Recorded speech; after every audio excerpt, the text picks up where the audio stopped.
Here's the thing. As a business leader, you've been fed a lot of hype over the years from the culture industry, which makes sense. Management consulting services in the US is a $70 billion industry. Type in corporate culture today on Amazon and you'll get over 50,000 hits. We have chief culture officers. Most sports teams preach culture. We have books on how to build culture, how to fix culture, even how to survive culture. And some claim you don't need to lead a company at all. You just need to lead your culture. And so the results of all that, according to Gallup, in 2023, almost 2/3 of employees feel disengaged at work. 2/3 of all mergers fail.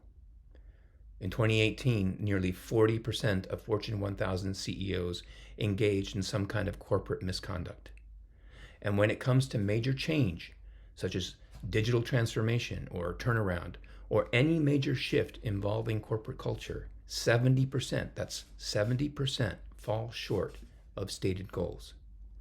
And these figures have remained stubbornly the same for decades. We first started tracking organizational change success rates in 1967.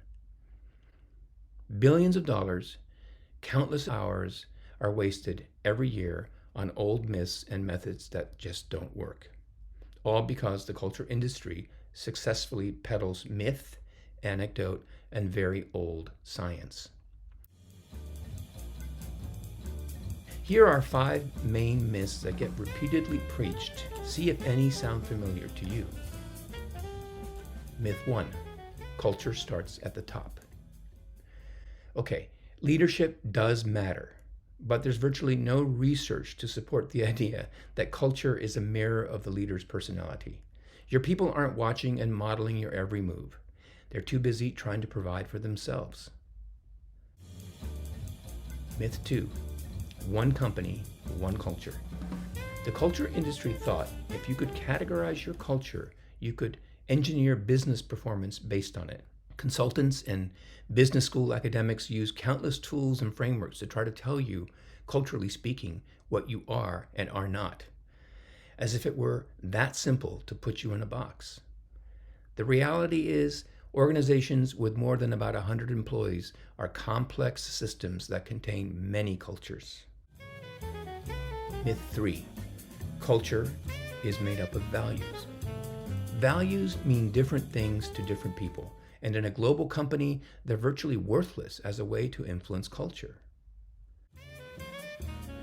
Myth 4, culture's attitudes, and attitudes are behavior. Employee attitudes may reflect some aspect of a culture, to be sure. They may also be reactions to an underlying dominant logic. And studies show that people's self-reported attitudes do not necessarily dictate their behavior. Myth 5, good culture leads to business success.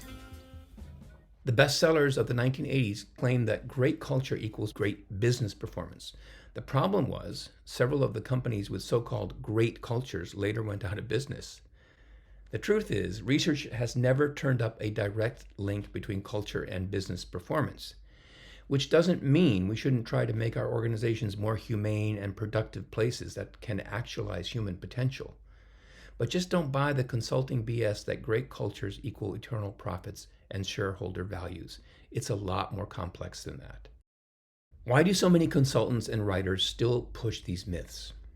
Well, because dumbing down culture to a single variable makes it easier to sell to you. Intelligent, well-meaning leaders buy books and pay millions in consulting fees because these ideas make culture change sound simple and straightforward. And to be fair, there hasn't really been a better option until now.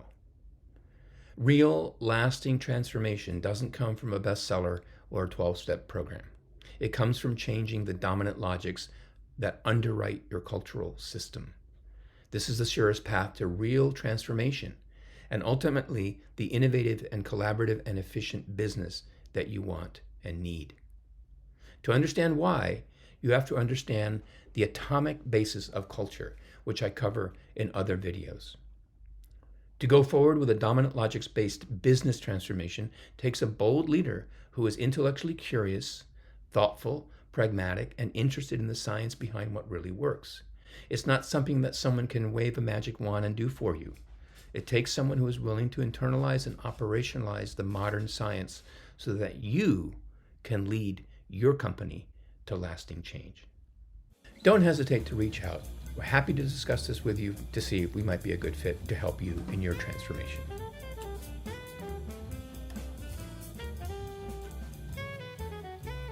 Thank you.